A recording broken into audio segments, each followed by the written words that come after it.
Chapter 25. Maria Silva was poor, and all the ways of poverty were clear to her. Poverty to Ruth was a word signifying a not nice condition of existence. That was her total knowledge on the subject. She knew Martin was poor, and his condition she associated in her mind with the boyhood of Abraham Lincoln, of Mr. Butler, and of other men who had become successes. Also, while aware that poverty was anything but delectable, she had a comfortable middle-class feeling that poverty was salutary, that it was a sharp spur that urged on to success all men who were not degraded and hopeless drudges. So that her knowledge that Martin was so poor that he had pawned his watch and overcoat did not disturb her. She even considered it the hopeful side of the situation, believing that sooner or later it would arouse him and compel him to abandon his writing. Ruth never read hunger in Martin's face, which had grown lean and had enlarged the slight hollows in the cheeks. In fact, she marked the change in his face with satisfaction. It seemed to refine him, to remove from him much of the dross of flesh and the too animal-like vigor that lured her while she detested it.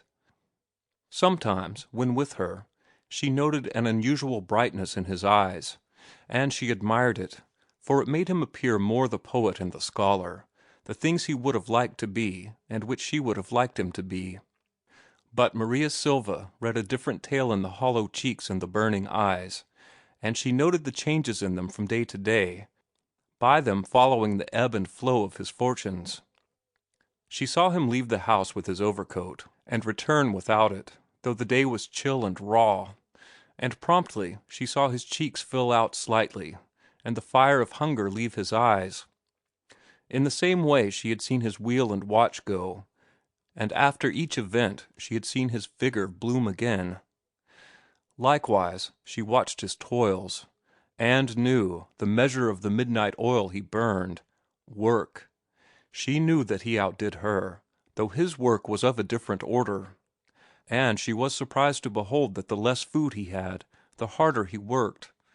On occasion, in a casual sort of way, when she thought hunger pinched hardest, she would send him in a loaf of new baking, awkwardly covering the act with banter to the effect that it was better than he could bake.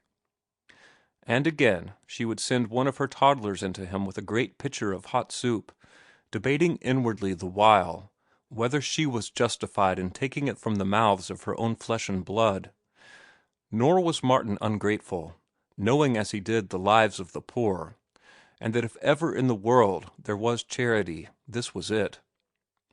On a day when she had filled her brood with what was left in the house, Maria invested her last 15 cents in a gallon of cheap wine. Martin, coming into her kitchen to fetch water, was invited to sit down and drink. He drank her very good health, and in return she drank his. Then she drank to prosperity in his undertakings, and he drank to the hope that James Grant would show up and pay for his washing. James Grant was a journeyman carpenter who did not always pay his bills, and who owed Maria $3. Both Maria and Martin drank the sour new wine on empty stomachs, and it went swiftly to their heads. Utterly differentiated creatures that they were lonely in their misery, and though the misery was tacitly ignored, it was the bond that drew them together. Maria was amazed to learn that he had been in the Azores, where she had lived until she was 11. She was doubly amazed that he had been in the Hawaiian Islands, whither she had migrated from the Azores with her people. But her amazement passed all bounds when he told her he had been on Maui, the particular island whereon she had attained womanhood and married. Kahului, where she had first met her husband. He, Martin, had been there twice. Yes, she remembered the sugar steamers, and he had been on them. Well, it was a small world. And Wailuku, that place too.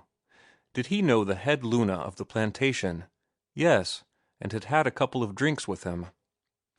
And so they reminisced and drowned their hunger in the raw, sour wine. To Martin, the future did not seem so dim. Success trembled just before him. He was on the verge of clasping it. Then he studied the deep-lined face of the toil-worn woman before him, remembered her soups and loaves of new baking, and felt spring up in him the warmest gratitude and philanthropy. "Maria," he exclaimed suddenly, "what would you like to have?" She looked at him, bepuzzled. "What would you like to have now, right now, if you could get it?" "Shoe all around for de childs. 7 pair de shoe." "You shall have them," he announced, while she nodded her head gravely. "But I mean a big wish, something big that you want." Her eyes sparkled good-naturedly. He was choosing to make fun with her, Maria, with whom few made fun these days. "Think hard," he cautioned, just as she was opening her mouth to speak. "All a right," she answered. "I think a da hard. I like a da house, dis house, all mine. No pay a da rent, $7 da month." "You shall have it," he granted, "and in a short time. Now wish the great wish. Make believe I am God, and I say to you anything you want you can have. Then you wish that thing, and I listen." Maria considered solemnly for a space. "You no 'fraid?" she asked warningly. "No, no," he laughed. "I'm not afraid. Go ahead." "Most verra big," she warned again. "All right, fire away. Well, den." She drew a big breath like a child, as she voiced to the uttermost all she cared to demand of life. "I like to have one milka ranch, good milka ranch, plenty cow, plenty land, plenty grass. I like to have near San Lian. My sister live dere. I sell de milk in Oakland. I make a plenty mon. Joe and Nick no run de cow. Dey go to school. Bimeby make a good engineer, work de railroad. Yes, I like de milka ranch." She paused and regarded Martin with twinkling eyes. "You shall have it," he answered promptly. She nodded her head and touched her lips courteously to the wine-glass and to the giver of the gift she knew she would never be given. His heart was right, and in her own heart she appreciated his intention as much as if the gift had gone with it. "No, Maria," he went on, "Nick and Joe won't have to peddle milk, and all the kids can go to school and wear shoes the whole year round. It will be a first-class milk ranch, everything complete. There will be a house to live in, and a stable for the horses, and cow barns, of course. There will be chickens, pigs, vegetables, fruit trees, and everything like that. And there will be enough cows to pay for a hired man or two. Then you won't have anything to do but take care of the children. For that matter, if you find a good man, you can marry and take it easy while he runs the ranch." And from such largesse, dispensed from his future, Martin turned and took his one good suit of clothes to the pawnshop. His plight was desperate for him to do this, for it cut him off from Ruth. He had no second-best suit that was presentable, and though he could go to the butcher and the baker, and even on occasion to his sister's, it was beyond all daring to dream of entering the Morse home so disreputably apparelled. He toiled on, miserable and well-nigh hopeless. It began to appear to him that the second battle was lost, and that he would have to go to work. In doing this he would satisfy everybody, the grocer, his sister, Ruth, and even Maria, to whom he owed a month's room rent.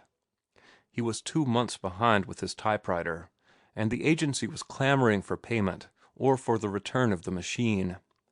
In desperation, all but ready to surrender, to make a truce with fate until he could get a fresh start, he took the civil service examinations for the railway mail. To his surprise, he passed first. The job was assured, though when the call would come to enter upon his duties, nobody knew. It was at this time, at the lowest ebb, that the smooth-running editorial machine broke down. A cog must have slipped or an oil cup run dry, for the postman brought him one morning a short, thin envelope. Martin glanced at the upper left-hand corner and read the name and address of the Transcontinental Monthly.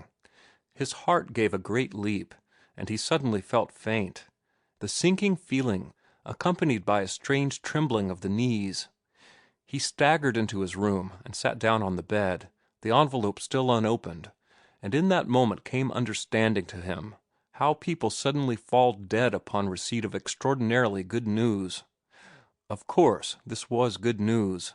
There was no manuscript in that thin envelope, therefore it was an acceptance. He knew the story in the hands of the Transcontinental. It was The Ring of Bells, one of his horror stories, and it was an even 5,000 words. And, since first-class magazines always paid on acceptance, there was a check inside. 2 cents a word, $20 1,000. The check must be for $100. $100. As he tore the envelope open, every item of all his debts surged in his brain. $3.85 to the grocer, butcher $4 flat, baker $2, fruit store $5, total $14.85. Then there was room rent $2.50, another month in advance $2.50, 2 months typewriter $8, a month in advance $4, total $31.85. And finally to be added his pledges plus interest with the pawnbroker. Watch $5.50, overcoat $5.50, wheel $7.75, suit of clothes $5.50, 60% interest, but what did it matter? Grand total $56.10. He saw, as if visible in the air before him, in illuminated figures, the whole sum, and the subtraction that followed and that gave a remainder of $43.90. When he had squared every debt, redeemed every pledge, he would still have jingling in his pockets a princely $43.90. And on top of that, he would have a month's rent paid in advance on the typewriter and on the room. By this time, he had drawn the single sheet of typewritten letter out and spread it open. There was no check. He peered into the envelope, held it to the light, but could not trust his eyes, and in trembling haste tore the envelope apart. There was no check. He read the letter, skimming it line by line, dashing through the editor's praise of his story to the meat of the letter, the statement why the check had not been sent. He found no such statement, but he did find that which made him suddenly wilt. The letter slid from his hand.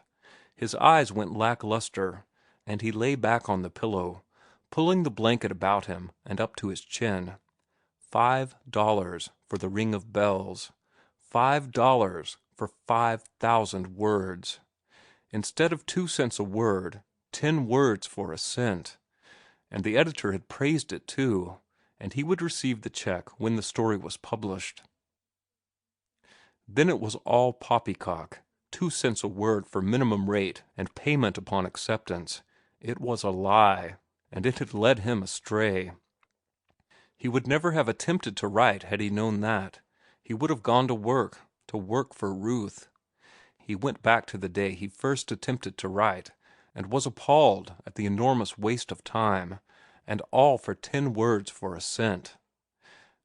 And the other high rewards of writers that he had read about must be lies too.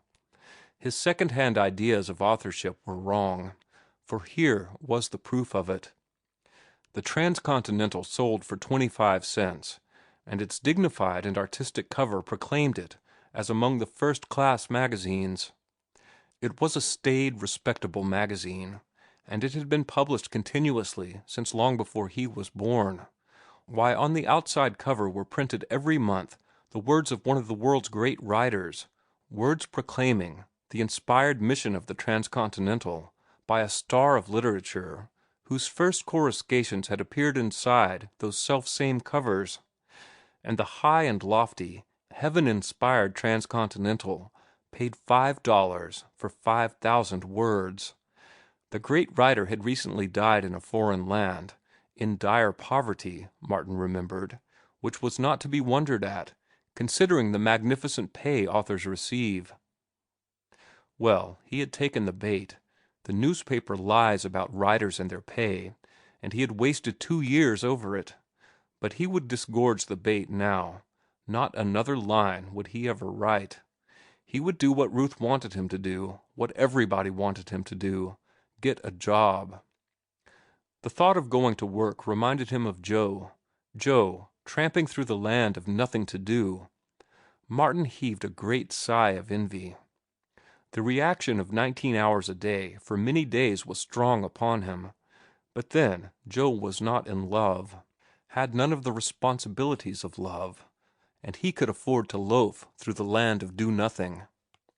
He, Martin, had something to work for, and go to work he would. He would start out early next morning to hunt a job, and he would let Ruth know, too, that he had mended his ways and was willing to go into her father's office. $5 for 5,000 words. 10 words for a cent, the market price for art. The disappointment of it, the lie of it, the infamy of it, were uppermost in his thoughts. And under his closed eyelids, in fiery figures, burned the $3.85 he owed the grocer. He shivered and was aware of an aching in his bones. The small of his back ached especially. His head ached, the top of it ached, the back of it ached, the brains inside of it ached, and seemed to be swelling, while the ache over his brows was intolerable. And beneath the brows, planted under his lids, was the merciless $3.85. He opened his eyes to escape it, but the white light of the room seemed to sear the balls and forced him to close his eyes when the $3.85 confronted him again. $5 for 5,000 words. 10 words a cent. That particular thought took up its residence in his brain, and he could no more escape it than he could the $3.85 under his eyelids. A change seemed to come over the latter, and he watched curiously till $2 burned in its stead. Ah, he thought, that was the baker. The next sum that appeared was $2.50. It puzzled him, and he pondered it as if life and death hung on the solution. He owed somebody $2.50, that was certain, but who was it? To find it was the task set him by an imperious and malignant universe, and he wandered through the endless corridors of his mind, opening all manner of lumber rooms and chambers, stored with odds and ends of memories and knowledge, as he vainly sought the answer. After several centuries it came to him easily, without effort, that it was Maria. With a great relief he turned his soul to the screen of torment under his lids. He had solved the problem. Now he could rest. But no, the $2.50 faded away, and in its place burned $8. Who was that? He must go the dreary round of his mind again and find out. How long he was gone on this quest he did not know, and after what seemed an enormous lapse of time, he was called back to himself by a knock at the door, and by Maria's asking if he was sick. He replied in a muffled voice he did not recognize, saying that he was merely taking a nap. He was surprised when he noted the darkness of night in the room. He had received the letter at 2 in the afternoon, and he realized that he was sick.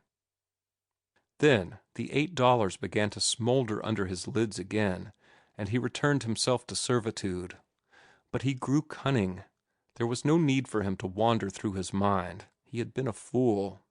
He pulled a lever and made his mind revolve about him, a monstrous wheel of fortune, a merry-go-round of memory, a revolving sphere of wisdom.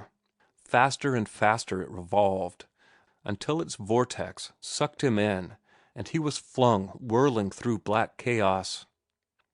Quite naturally he found himself at a mangle, feeding starched cuffs. But as he fed, he noticed figures printed in the cuffs. It was a new way of marking linen, he thought, until, looking closer, he saw $3.85 on one of the cuffs. Then it came to him that it was the grocer's bill, and that these were the bills flying around on the drum of the mangle. A crafty idea came to him.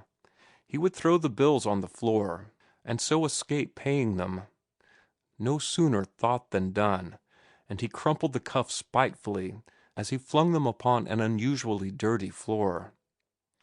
Ever the heap grew, and though each bill was duplicated 1,000 times, he found only one for $2.50, which was what he owed Maria. That meant that Maria would not press for payment, and he resolved, generously, that it would be the only one he would pay. So he began searching through the cast-out heap for hers. He sought it desperately, for ages, and was still searching when the manager of the hotel entered, the fat Dutchman. His face blazed with wrath, and he shouted in stentorian tones that echoed down the universe, "I shall deduct the cost of those cuffs from your wages." The pile of cuffs grew into a mountain, and Martin knew that he was doomed to toil for 1,000 years to pay for them. Well, there was nothing left to do but kill the manager and burn down the laundry. But the big Dutchman frustrated him, seizing him by the nape of the neck and dancing him up and down. He danced him over the ironing tables, the stove, and the mangles, and out of the washroom and over the wringer and washer. Martin was danced until his teeth rattled and his head ached, and he marveled that the Dutchman was so strong. And then he found himself before the mangle, this time receiving the cuffs an editor of a magazine was feeding from the other side. Each cuff was a check, and Martin went over them anxiously, in a fever of expectation, but they were all blanks. He stood there and received the blanks for 1,000,000 years or so, never letting one go by for fear it might be filled out. At last he found it. With trembling fingers he held it to the light. It was for $5. "Ha, ha!" laughed the editor across the mangle. "Well, then, I shall kill you," Martin said. He went out into the washroom to get the axe and found Joe starching manuscripts. He tried to make him desist, then swung the axe for him. But the weapon remained poised in mid-air, for Martin found himself back in the ironing room in the midst of a snowstorm. No, it was not snow that was falling, but checks of large denomination, the smallest not less than $1,000. He began to collect them and sort them out, in packages of 100, tying each package securely with twine. He looked up from his task and saw Joe standing before him juggling flat irons, starched shirts, and manuscripts. Now and again he reached out and added a bundle of checks to the flying miscellany that soared through the roof and out of sight in a tremendous circle. Martin struck at him, but he seized the axe and added it to the flying circle. Then he plucked Martin and added him. Martin went up through the roof, clutching at manuscripts, so that by the time he came down, he had a large armful. But no sooner down than up again, and a second and a third time, and countless times he flew around the circle. From far off he could hear a childish treble singing, "Waltz me around again, Willie, around, around, around." He recovered the axe in the midst of the Milky Way of checks, starched shirts, and manuscripts, and prepared, when he came down, to kill Joe. But he did not come down. Instead, at 2 in the morning, Maria, having heard his groans through the thin partition, came into his room to put hot flat irons against his body and damp cloths upon his aching eyes. End of chapter 25.